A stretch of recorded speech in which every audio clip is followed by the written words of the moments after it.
This video is sponsored by War Thunder.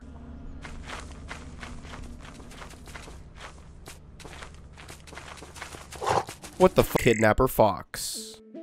Hazard level A, they take 7 hits to kill, they will insta-kill you, they have a max spawn of 1, and they don't have a favorite moon. Kidnapper Foxes have 3 phases: hide, hunt, and attack.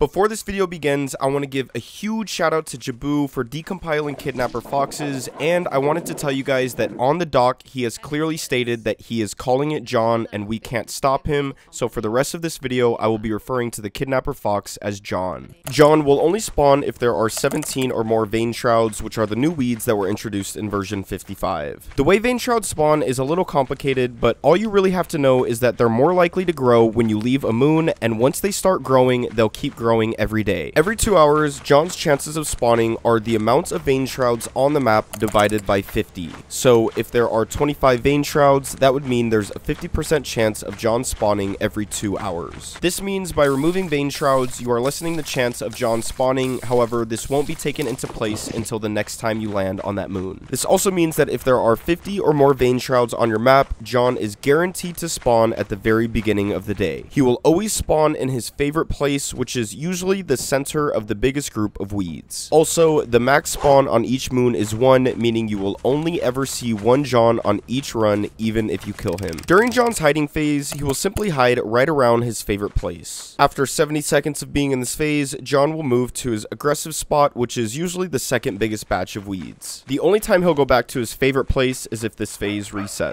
The only time John will attack in this phase is if you get within 7.25 meters, in which case he will immediately enter phase 3. John will always have a bubble that starts at the center of his nest, which is called the nest range. The nest range is basically how big John considers his nest to be. Throughout the day, John's nest will become bigger and bigger and does not have a cap, meaning it can get to the point where it's covering the entire map. The only way to decrease nest range is to look at John. As long as you're within 40 meters of John and you're looking at him with the center 40 degrees of your screen, his nest range will begin decreasing. Once you're in multiplayer, things get a little trickier. To keep it simple, John's nest will not decrease unless all players in your lobby or all players except 1 are looking at John. So let's say you're playing in a lobby with 4 players. If all 4 players are looking at John, this will decrease his nest range very fast. If 3 players are looking at John, this will decrease his nest range, just not as fast. And if 1 or 2 players are looking at John, this will have no effect on his nest range. If you step anywhere within John's nest range, he will enter phase 2.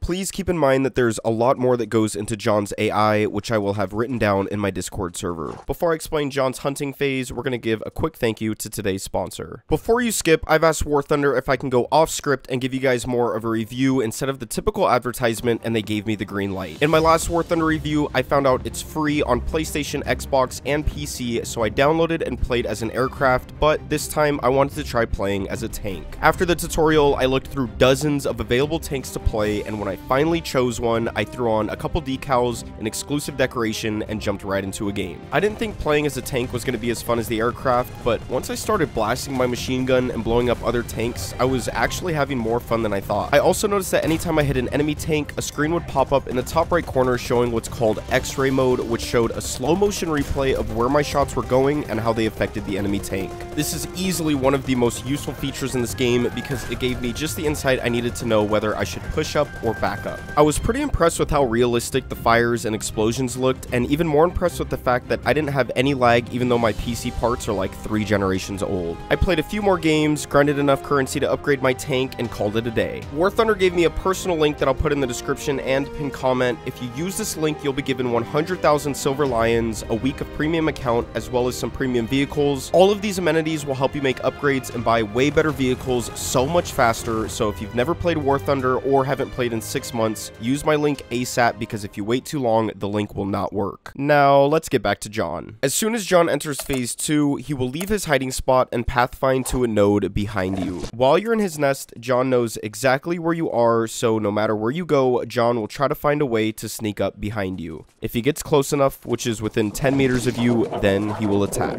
If you look at John while he's in this phase, two things can happen. He will either back away and find another way to sneak up behind you, or if you're too close, he will walk towards you and attack you. Now, if you're on the ship, John acts a little different. As soon as you step foot onto the ship, which includes the outside of the ship, an 18-second timer will begin. During this timer, John will linger right outside the ship. As soon as the 18-second timer is up, John will make his way onto the ship and attack the first player he sees.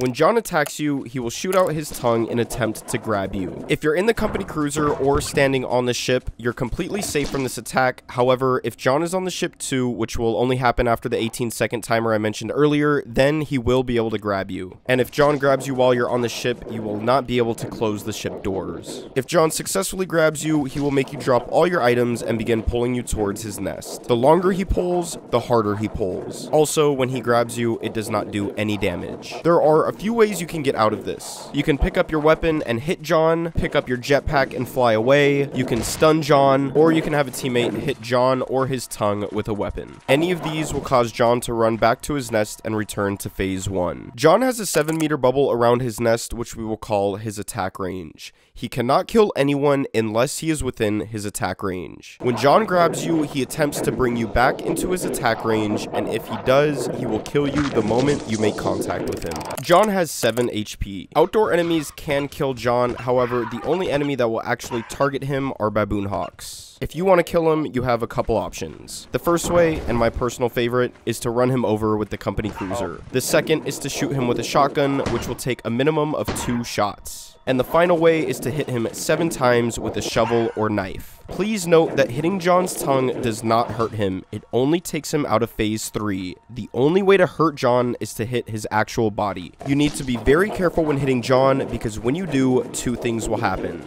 He will sprint towards you for 2.5 seconds, and during these 2.5 seconds, his attack range goes from 7 meters to 16 meters, meaning if you make contact with John while he's sprinting towards you and you're in his attack range, he will immediately kill you. It seems like the safest way to kill John, other than the company cruiser, is to bait him away from his nest, let him grab you, pick up your weapon, and hit his body. When he's sprinting towards you, back away from him, but keep him close, let him grab you again, and repeat this until you've killed him. Do this 7 times until John is dead. Guys, we are almost at 50,000 subscribers. Thank you to everyone who's hit that subscribe button. Also remember, War Thunder is free on PlayStation, Xbox, and PC, and you can sign up using my personal link in the pinned comment or video description, which includes a bunch of bonuses.